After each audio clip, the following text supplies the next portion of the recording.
Kamusta mga kaibigan? Ngayon, ating balikan ang pelikulang may pinamagatang 21 Blackjack noong 2008. Ang ating bida na si Ben, siya ay isang high school super genius. Dahil sa talino ay natanggap siya na mag-aral sa Harvard, ngunit para makapag-aral ay kinailangan niya ng $300,000 na pang-tuition. Nag-apply siya sa isang scholarship para masolusyonan ang problema, pero sinabihan siya na isa lamang sa lahat ng 76 na estudyante ang matatanggap dito. Sa kabila ng matataas na grades at test score ay lubhang nahirapan si Ben dahil sa higpit ng kompetisyon. Si Ben ay nagtatrabaho sa isang men's clothing store kasama si Miles na kanyang matalik na kaibigan. Sinabi ni Ben ang problema nito sa pera, ngunit wala silang maisip na paraan para makakuha ng nasabing halaga. Lubhang na problema ang binata dahil sa kabila ng kanyang mga pagtsatsaga sa pag-aaral ay naging problema naman niya ngayon ang pera pang tuition. Nakipagkita sila kay Cam na kanila ding kaibigan upang celebrate ang birthday ni Ben. Malalaman din na silang tatlo ay may sinalihang science contest sa kanilang school. Isang araw habang nasa klase, si Professor Mickey ay nagturo ng lecture patungkol sa nonlinear equations. Inutusan niya si Ben na ipaliwanag ang Newton's method. Ngunit sinabi ni Ben na ang method ay ninakaw lang ni Newton kay Joseph Raphson dahil mas naunang nailathala ito ni Raphson 50 years nang mas maaga kay Newton. Sobrang bumilib ang professor kaya binigyan siya nito ng extra point credits at pinasagutan sa kanya ang isa sa mga tanong na gagamitin sa final exams, pero walang kahirap-hirap lang itong nasagot ni Ben. Makikita din na siya lamang ang umabot ng 97% ang test score sa nasabing subject. Pagkatapos nito ay nagpunta sila sa gym. Nakita niya si Jill na kanyang matagal ng crush at inakala niya na siya ang kinakawayan nito. Sa sumunod na eksena habang nag-aaral mag-isa ay sinundo siya ng isa niyang kaklase. Malalaman na pinapunta siya ni Professor Mickey sa isang kwarto upang i-recruit sa binuo nitong blackjack team. Sinabi nito na tawagin na lang siyang Mickey at inofferan niya ang binata na sumali sa sekretong club. Pinakilala siya nito sa mga estudyanteng miyembro na sila Kiana, Fisher, Choi at Jill. Pinaliwanag din ni Mickey na ang blackjack ay ang larong nagpapasok sa kanila ng malaking pera at nagpupunta sila sa Las Vegas Casino tuwing weekend upang maglaro. Sinabi din nito na ang kanilang main man sa grupo ay umalis na. Dahil nagtrabaho na ito sa Google, kaya si Ben ang napili nilang ipalit dahil sa kakaibang talino nito. Nag-alangan si Ben sa offer dahil hindi pa ito handa na pumasok sa nasabing larangan, kaya tumanggi ito at nagsabi ng kung ano-anong dahilan. Sa sumunod na araw ay nagpunta si Jill sa trabaho ni Ben at nagpanggap ito na may bibilhin sa store, ngunit lumalabas na nagpunta ito upang kumbinsihin ulit si Ben na sumali na sa grupo. Matapos mapag-isip-isip ni Ben na magagamit niya ang mapapalalo ng pera pang tuition sa Harvard ay pumayag na ito. Sa huli ay nagpunta na ito sa grupo at sinimulan na niyang aralin ang nasabing laro. Araw-araw niyang pinractice ang pag-count ng mga cards at pagmemorya sa mga secret code na salita na gagamitin ng team na naka-assign sa bawat isa. Kinagabihan habang nasa isang bar ay pinag-usapan na nila ang mga role ng bawat isa.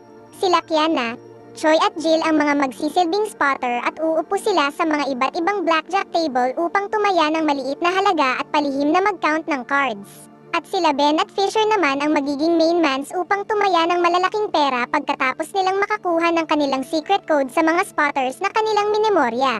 Upang subukin ang aktual na kakayahan ni Ben ay nagpunta sila sa isang casino na naunan ng nakaupo ang mga spotters. Nang makita niya ang signal ni Choi ay umupo na ito sa parehong blackjack table. Narinig ni Ben ang sinabing code na magazine ni Choi habang nakikipag-usap sa isang tao, kaya lumalabas na ang count ay plus 17. Dahil dito ay tumaya na siya ng malaking pera at nagawa niyang manalo ng sunod-sunod, at habang nagsasaya ay bigla siyang dinukot ng mga hindi kilalang tao at may malaking boses ang nagsalita na tinatanong siya kung ano na ang sunod na count. Sa una ay naguluhan siya pero sinabi niya na ang sunod na count ay plus 18. Lumalabas na sinubok lang pala siya nila Mickey kung kaya niyang tandaan ang count kahit nasa matindi itong pressure.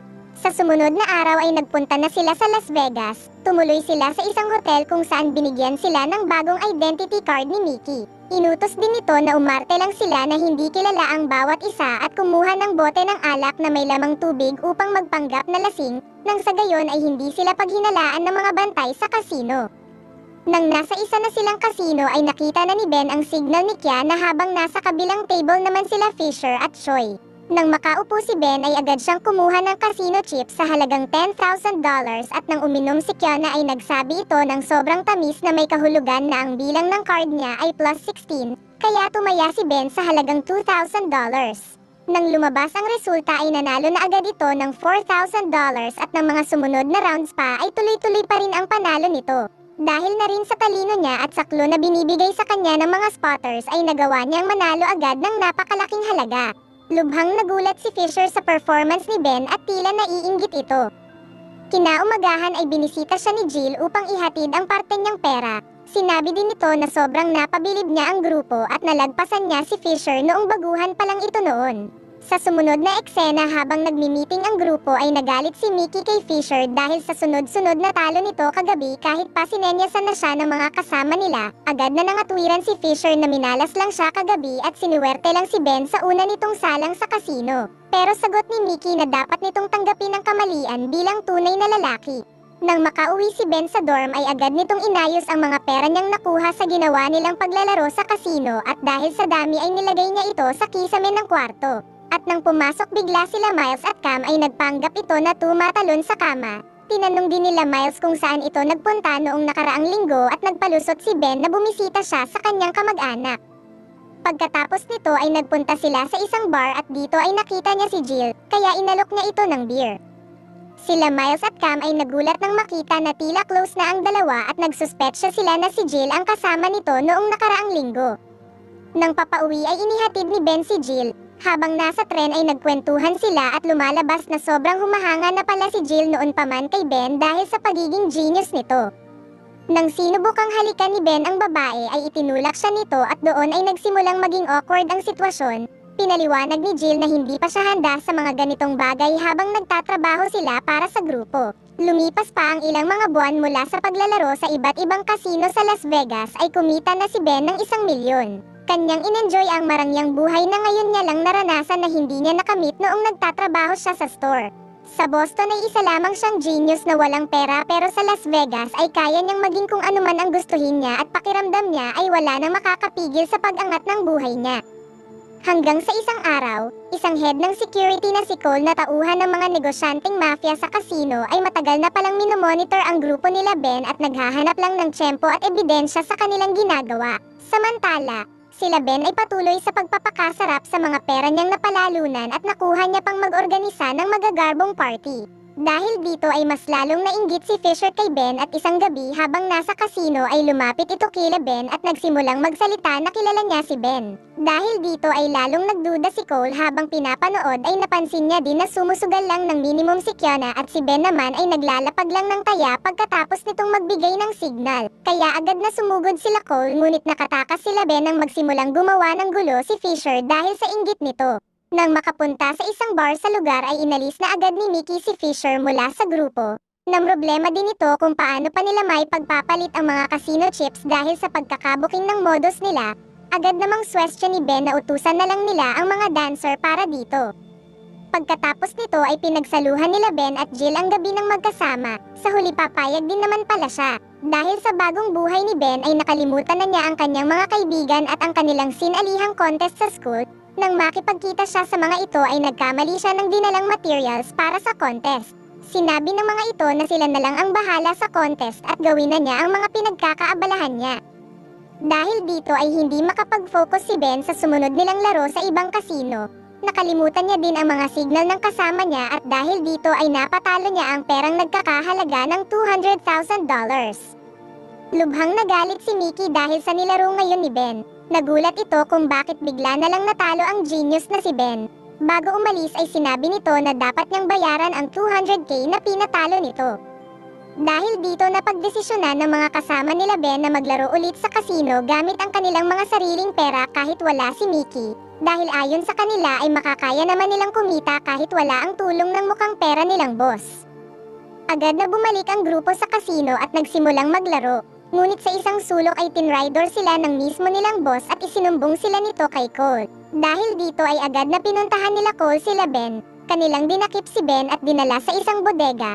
Dito ay kanila itong pinahirapan dahil na rin sa utos ng mga boss ng mafia. Sinabi ni Cole na dati din silang nagka-count ng mga cards noon kasama si Mickey at kanya ring binunyag na naging traidor ito sa kanya at si Mickey ang dapat niyang sisihin sa mga nangyayari sa kanya ngayon. Nang kanila itong pinakawalan at makatapos makauwi sa dorm ay nakatanggap siya ng sulat na nagsasabing hindi siya makaka-graduate dahil ang subject niya na hawak ni Mickey ay minarkahan na incomplete. Nang pumasok din siya sa kwarto ay napansin niya na sinira ang loob nito at wala na ang mga itinago niyang pera. Nawala na ang lahat sa kanya kaya agad itong nagpunta kay Jill upang humingi ng patawad sa mga ginawa niya noon sa kasino. Napanood niya din sila Miles at Cam na nanalo sa contest na dapat ay kasama siya. Humingi ito ng kapatawaran kila Miles at sinabi na nito ang mga nangyari sa kanya, agad naman siyang naintindihan nito.